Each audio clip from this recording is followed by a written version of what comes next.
Un perro acusado falsamente de atacar a un hombre casi fue sacrificado por una trampa tendida con mala intención. Detrás del conflicto, un capataz manipulador intentaba abrirse paso eliminando obstáculos con chantajes y mentiras. Pero Ji-won no se quedó callado. Descubrió huellas, mensajes y grabaciones que desmontaron toda la farsa. Y solo escuchen cómo esta historia, llena de tensión y giros, terminó con una justicia limpia y contundente. La llovizna caía como un velo húmedo sobre los árboles cuando John Ji-won oyó 3 golpes secos en la puerta de madera. Bori, su perro Jindo, se levantó de su manta cerca del fogón y soltó un gruñido breve. No ladró, solo miró hacia la entrada con el cuerpo tenso. Ji-won se limpió las manos del barro de las raíces que había trasplantado esa mañana y caminó hasta el portón. Al abrirlo, la escena no lo sorprendió del todo, pero algo en el ambiente hizo que se le enfriaran los dedos. Park Gen-tae, el capataz de la cuadrilla de leñadores, sostenía en alto un pantalón rasgado por el muslo manchado de sangre seca. A su lado estaban Choi Dae-ho y Jong Gu-sik, este último con la pierna vendada de forma improvisada y el rostro pálido. Cojeaba, pero más que el dolor, parecía evitar la mirada de Ji-won. «Tu perro atacó a uno de los nuestros esta mañana», soltó Gen-tae sin saludar. «Lo tenemos claro. Gu-sik venía por el sendero del lindero y ese animal se le lanzó encima. Exigimos que lo sacrifiques, no queremos más accidentes». Ji-won bajó la vista hacia Bori, que ahora se había acercado con cautela, el lomo ligeramente erizado pero sin señales de agresión. No había barro fresco en sus patas, ni sangre en el hocico ni en el cuello. El perro lo miraba con ojos atentos, como pidiéndole que entendiera. «¿A qué hora fue esto?», preguntó Ji-won, manteniendo la voz baja. Alrededor de las 6, Gu-sik venía del desvío hacia la quebrada. «El perro estaba suelto», interrumpió Dae-ho, cruzado de brazos. «Tienen suerte de que no fuera peor. Él solo venía a verificar el terreno». «Bori no sale del cercado a esa hora», respondió Ji-won con calma. «Siempre está dentro hasta que salimos juntos, y no hay barro en sus patas». «¿Insinúas que mentimos?», espetó Park dando un paso adelante. «Si no haces lo correcto, llevaremos esto al funcionario del distrito. Tú decides si cooperas o complicas todo». Ji-won respiró hondo. Su mirada pasó por el rostro de Gu-sik, que seguía sin hablar. Luego observó los bordes de sus botas. El patrón de la suela era peculiar, con formas hexagonales, como panales comprimidos. En el camino, bajo la lluvia fina, el barro conservaba aún la marca de esa suela, una huella bien definida, justo antes de una curva en dirección opuesta a su casa. Los 3 hombres se marcharon sin esperar respuesta. La lluvia, aunque suave, arrastraba pequeños hilos de tierra por la zanja cercana. Ji-won cerró la puerta y acarició a Bori. Algo no cuadraba. Volvió a calzarse las botas y caminó hacia el sendero que los hombres habían tomado. No había prisa, solo la necesidad silenciosa de comprender. En una zona baja, donde el barro era más oscuro, la marca de la suela hexagonal se repetía en distintas direcciones, pero no venía desde su propiedad. En cambio, se dirigía desde y hacia el bosque, más allá del lindero donde solían trabajar los leñadores. Y entonces, algo brilló. Junto a las raíces de un pino joven, medio cubierto por el musgo y el agua, se asomaba un alambre fino, tenso, que se extendía en línea recta hacia la maleza. Ji-won se agachó sin tocarlo. El alambre vibraba apenas con el viento. Una trampa, no industrial, no de fábrica, sino hecha a mano, y colocada a propósito. En su interior, algo empezó a cambiar, una mezcla de rabia contenida y desconcierto. Había una historia mal contada, una versión conveniente, y alguien estaba dispuesto a sacrificar más que a un perro para que esa versión prevaleciera. El lodo no mentía, solo había que aprender a leerlo. El rumor no tardó en esparcirse. En la tienda de abarrotes, en la parada del autobús, en las redes del pueblo. El perro de Ji-won atacó a un hombre. Tarde o temprano iba a pasar. La frase viajaba ligera, cargada de medias verdades y de ese tono que deja espacio a la exageración. Algunas vecinas cruzaban la calle al verlo, otras apenas asentían sin sonreír. Ji-won no respondía, Observaba, medía el pulso del ambiente. A media tarde, el sonido hueco de cinta adhesiva le hizo levantar la cabeza. Lee Sang-moon, el funcionario de distrito, acababa de pegar un cartel en su portón de entrada. Llevaba el sello oficial del municipio. Revisión obligatoria de animal doméstico. Plazo, 48 horas. Posible retiro por peligro a la comunidad. No había preguntas, solo advertencias. Givón bajó los ojos y escuchó a Bori ladrar brevemente desde el fondo del patio. No era un ladrido agresivo, era como si también él hubiera olido la tensión en la madera, en el aire. Givón tomó el cartel, lo guardó sin doblarlo y entró sin decir palabra. Minutos después sonó su teléfono. El nombre de Park Gyontae parpadeaba en la pantalla. Dudó, luego contestó. «Podemos resolver esto, Givón», dijo Park con un tono que pretendía sonar amigable. «Te están mirando como si fueras el problema, pero no lo eres si colaboras». «¿Colaborar cómo?» «Instala un bozal permanente para el perro y abre un acceso por tu parcela para que podamos pasar con los camiones. La ruta habitual es lenta. Tú ganas algo, nosotros también, ganamos todos». «¿Estás usando esto como presión?», preguntó Givón sin elevar la voz. «Estoy proponiendo una solución, tú decides, pero el tiempo corre». Givón colgó. La rabia no era explosiva, era densa, pesada, y se acomodó en su pecho como una piedra caliente. No era solo una acusación, era una maniobra. Caminó con paso firme hasta la clínica veterinaria, donde lo recibió Seo Hye-jin, una mujer meticulosa, con bata siempre planchada y ojos que no se desviaban ante presión. «Puedes examinar a Bori, necesito algo formal». «¿Por el caso de Usyk?» «Sí, tráelo».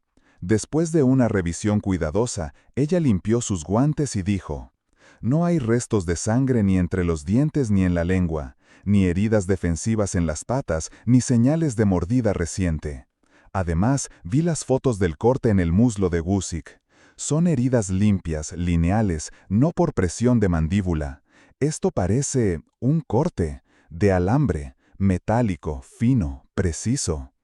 Givón sintió que el aire volvía, aunque solo por unos segundos. «¿Puedes escribir eso?» «Claro, con firma y sello». Con el informe en mano, regresó directo al lindero. La lluvia ya se había retirado, pero el barro aún conservaba las huellas como si el tiempo se hubiera detenido. Las marcas de suela con patrón hexagonal seguían allí. No desde su casa, sino desde la línea de tala hacia la zona del arroyo. Como siguiendo un camino invisible, Givón llegó hasta el pino joven que había visto antes.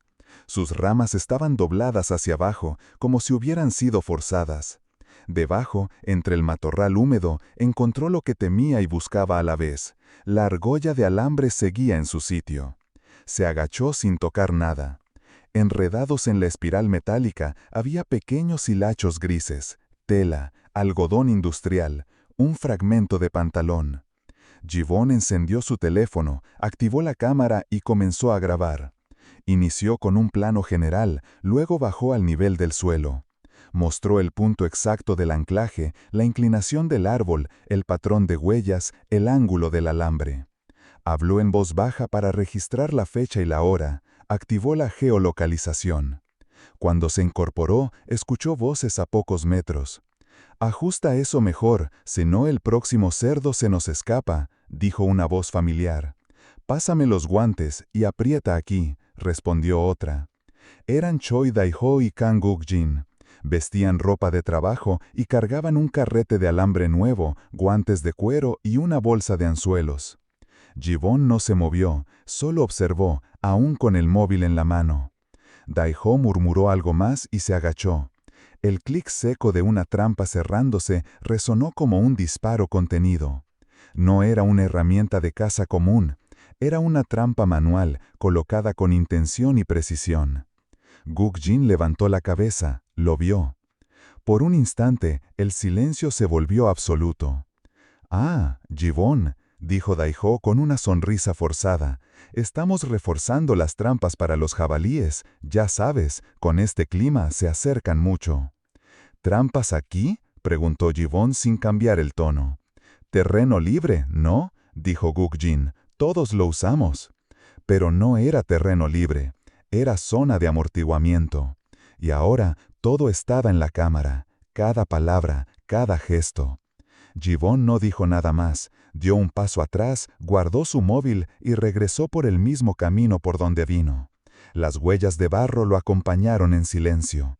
Las piezas comenzaban a encajar, y con ellas la certeza de que la verdad, aunque lenta, ya no tenía marcha atrás.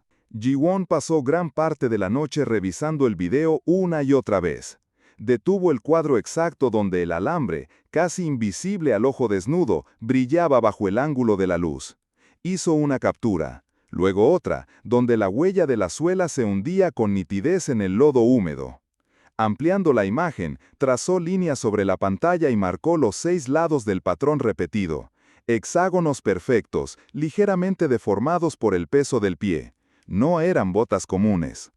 Abrió el perfil público de Kang Guk-jin, uno de los leñadores. Desplazando entre sus fotos de pesca, asados y postes de madera, encontró una imagen publicada semanas atrás. Guk-jin posaba orgulloso con una pierna sobre un tronco, mostrando un par de botas importadas. Marca americana, dibujo de suela, hexágonos. Imprimió ambas imágenes en papel grueso. A un lado, colocó una hoja con la firma de la veterinaria Seo Hye-jin, donde se especificaba que las heridas de Jung Woo-sik no eran producto de una mordida, sino de un corte limpio, consistente con un alambre tenso. A cada evidencia, Ji-won le puso un número, un margen y una breve nota en letra clara. Al día siguiente, cuando el sol apenas empezaba a filtrarse entre los pinos, recibió un mensaje inesperado. Era de Kim Min-kyu, un joven obrero que ocasionalmente ayudaba en el aserradero. El mensaje tenía solo una línea. No puedo seguir cayendo. Revisa esto. Adjunto, venía un pantallazo de un chat grupal entre los miembros de la cuadrilla. El remitente, Choi Dae-ho, fecha, la noche anterior al incidente. Mensaje. La perra ladra, tráete el alambre, que aprenda a no molestar. Ji-won no respondió. Guardó la imagen, la imprimió y la añadió al expediente. Esa misma tarde se dirigió al aserradero. Los trabajadores estaban reunidos en la explanada, esperando instrucciones para la jornada. Algunos lo vieron venir y bajaron la voz. Otros fingieron no notarlo. Park Geon-tae estaba recostado contra el capó de su camioneta, tomando café de un vaso térmico.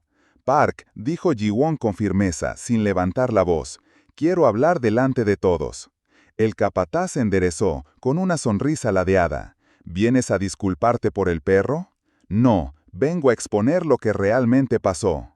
Los murmullos cesaron. Ji-won abrió su carpeta y mostró una por una las hojas. Este es el informe de la veterinaria. No hay evidencia de mordida. Las heridas de Woo-sik son lineales como de un alambre. Esto, continuó, mostrando la imagen impresa, es la huella en el barro tomada en el lugar del supuesto ataque. Y esta, dijo, colocando la foto de las botas de Guk-jin, es la suela exacta de sus botas. Aquí, dijo, girando la siguiente hoja, está el mapa de la zona, con la ubicación exacta de la trampa. El alambre estaba camuflado, pero el video lo muestra claro. Y esto, levantó la última hoja, es un mensaje del grupo de ustedes, enviado por Dae-ho, la perra ladra, tráete el alambre. Un silencio denso cayó sobre el grupo. Park cruzó los brazos, sin perder la sonrisa. ¿Alambre? ¿Tanto escándalo por una trampa vieja para jabalíes? Todos aquí usamos eso. El perro mordió, todos lo vieron, todo el pueblo lo dice. Puedes traer fotos, papeles, dibujos, no cambia nada. Dio un paso hacia Ji-won, bajando la voz con tono de burla. Tal vez deberías dejar esto, no ganas nada peleando. Cuando intentó arrebatarle el móvil de las manos, un grito se escuchó desde el borde del camino. ¡Ji-won! Era Oh Song-bae, su vecino. Corría con una mano levantada y una pequeña caja de plástico en la otra. Tengo algo más, mi cámara trampa lo captó todo. Todos se giraron hacia él. Song-bae llegó agitado, sacó de la caja una tarjeta SD y le entregó a Ji-won. La cámara estaba enfocando hacia el lindero, captó lo que pasó esa mañana justo a las 6:18. Un trabajador trajo un portátil. Ji-won insertó la tarjeta, encontró el archivo y lo abrió. La imagen era clara. Woo-sik caminaba por el borde del sendero solo. De pronto, tropezaba y caía hacia atrás. Una de sus piernas se tensaba de golpe, atrapada por un lazo que se cerraba con violencia en su tobillo. La cámara lo mostraba gritando, forcejeando con desesperación. Detrás, al fondo, tras una reja de metal visible en el ángulo, se veía a Bori, ladraba, desde dentro del cercado, sin posibilidad de haber estado involucrado. Los trabajadores miraban en silencio. Woo-sik bajó la cabeza. Park no dijo nada. El video hablaba por sí solo. Y entonces, en la distancia, se escucharon sirenas. No veloces, no urgentes, pero firmes, el tipo de sonido que no se puede ignorar. Algunos dieron un paso atrás. Ji-won cerró la laptop, tomó su carpeta y sin levantar la voz solo dijo: «He terminado de callar». Era el inicio del contragolpe. Esa noche, las luces del centro comunitario parpadeaban sobre los rostros expectantes. La sala principal, normalmente usada para reuniones vecinales o festivales escolares, se había transformado en un espacio de juicio público. Las sillas de plástico estaban ocupadas por vecinos de todas las edades, desde ancianos hasta jóvenes curiosos. Nadie quería perderse lo que se venía gestando desde hacía días. En la mesa central estaban sentados el funcionario Lee Sang-moon, con su maletín de cuero impecable, dos agentes del distrito con rostro neutro y el guardabosques Han Ta-yong, vestido con uniforme de campaña y botas con barro seco. Frente a ellos, los implicados, Yoon Ji-won, erguido y sereno, los tres leñadores, más inquietos de lo habitual, y un silencio denso que solo rompían murmullos contenidos entre los presentes. Lee alzó la voz. Damos inicio a la audiencia vecinal sobre la denuncia interpuesta por la cuadrilla de Tala contra el ciudadano Yoon Ji-won por supuesta agresión de su animal. También se presentarán elementos aportados por ambas partes para esclarecer los hechos. Ji-won pidió la palabra. Se levantó sin prisa. Su voz no tembló. No vine a defenderme con palabras vacías, vine con hechos. Extendió sobre la mesa una carpeta gruesa y colocó cada documento con precisión. He aquí la cadena lógica de los eventos. Huella con patrón hexagonal encontrada en el lodo en línea directa hacia la zona donde se halló una trampa de alambre. Corte en el muslo de la supuesta víctima, descrito por veterinaria como lineal, no compatible con mordida de animal. Revisión clínica del perro, sin rastros de sangre, ni en boca ni en patas. Grabación de una cámara trampa que muestra al herido atrapado por un lazo de alambre mientras el perro se encontraba dentro del cercado, ladrando. Mensajes de chat filtrados con intenciones explícitas de colocar alambre como represalia por los ladridos del perro. Fotografías de botas pertenecientes a uno de los denunciantes con suela coincidente con las huellas halladas. Mostró cada prueba al público y a la mesa. Un trabajador trajo una pantalla portátil, Ji-won conectó su dispositivo y reprodujo el video. El silencio en la sala era absoluto mientras se veía a Woo-sik caer, forcejeando, atrapado en un alambre invisible. Los rostros del público eran una mezcla de incomodidad y desconcierto. Cuando el video terminó, fue Woo-sik quien habló. Su voz era apenas un hilo, como si las palabras le costaran salir. Fue presión, no idea mía. Park nos dijo que si culpábamos al perro, nadie nos sancionaría por las trampas. Solo querían quitar de en medio al perro. El camino más corto para los camiones pasa por ahí, y con Bori ladrando siempre, se complicaba. Un murmullo recorrió la sala como una ola contenida. Park Geun-tae se levantó de golpe, golpeó la mesa con el puño. ¡Mentirosos! Esto es una manipulación. No tienen pruebas de que sea mía esa trampa. Esto es un circo montado por él. El guardabosques Han Ta-yong no se alteró. Se levantó con calma, tomó una bolsa de evidencia transparente y la colocó sobre la mesa. Dentro se veían bobinas de alambre oxidado, guantes de trabajo y una pinza de presión. Material retirado esta misma tarde del borde del lote donde trabaja la cuadrilla del señor Park, aún húmedo. Algunas piezas encajaban con el tipo de trampa que aparece en el video. La tensión en la sala se hizo casi física. Algunas personas bajaron la mirada, otras observaban a Park con una mezcla de incomodidad y creciente rechazo. Ji-won, aún de pie, cruzó los brazos, esperando. Sabía que faltaba el último intento. Y llegó.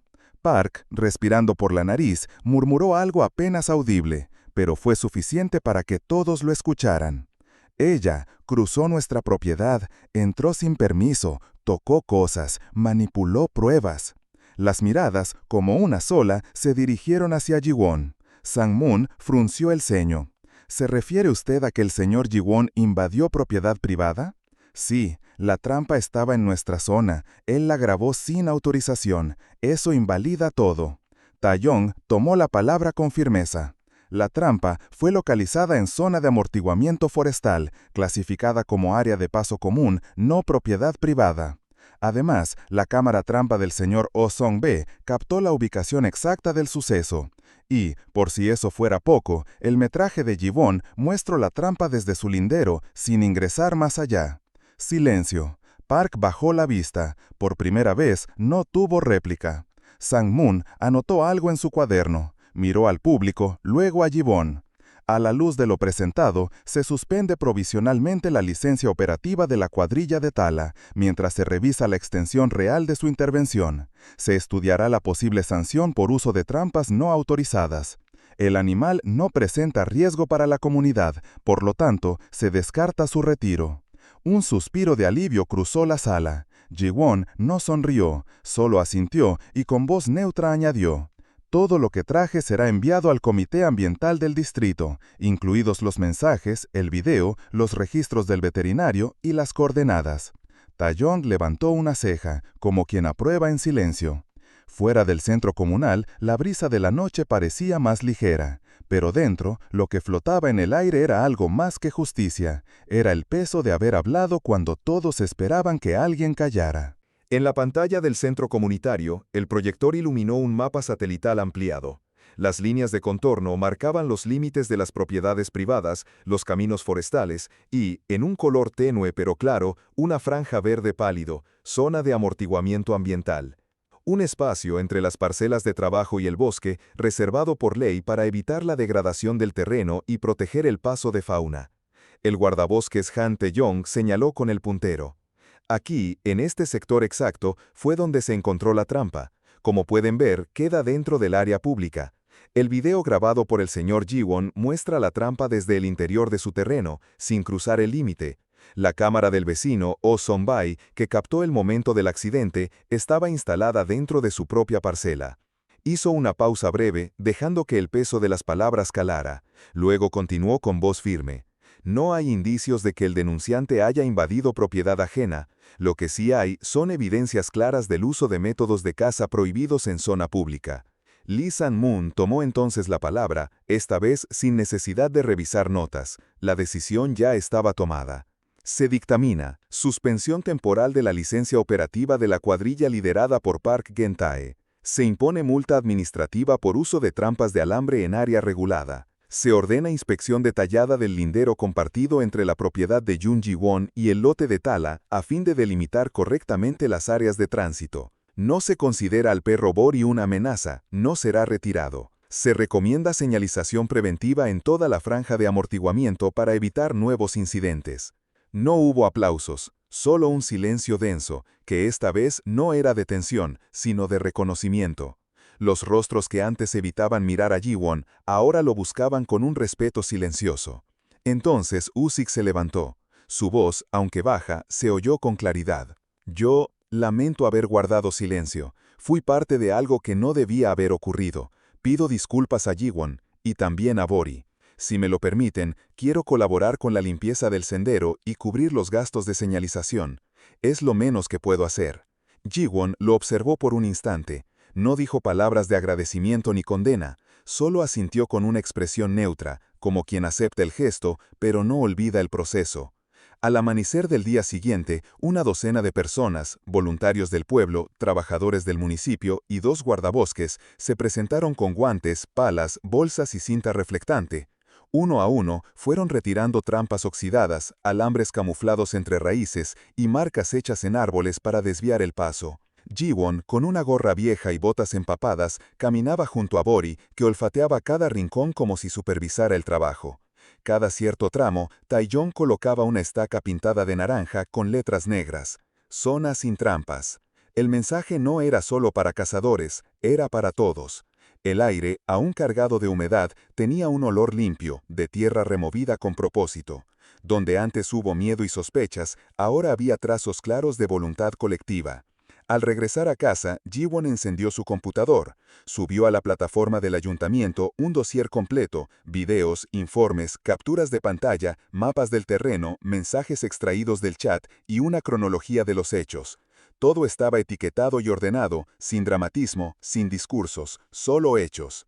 Horas después, el documento ya estaba publicado como registro público. Los rumores finalmente se quedaron sin espacio donde crecer. Esa tarde volvió la lluvia. No era una tormenta, solo una lluvia suave, constante, como al comienzo. El barro en el sendero se alisó poco a poco, borrando las huellas antiguas, las marcas de conflicto. Pero una quedó. Era una línea recta, más firme que las demás, la de la suela hexagonal, grabada justo donde había comenzado todo. Esa huella, testigo de la mentira, ahora desenmascarada, ya no señalaba peligro, señalaba el origen del engaño. Y en esa claridad tranquila, sin gritos y revanchas, la justicia se sintió por fin limpia.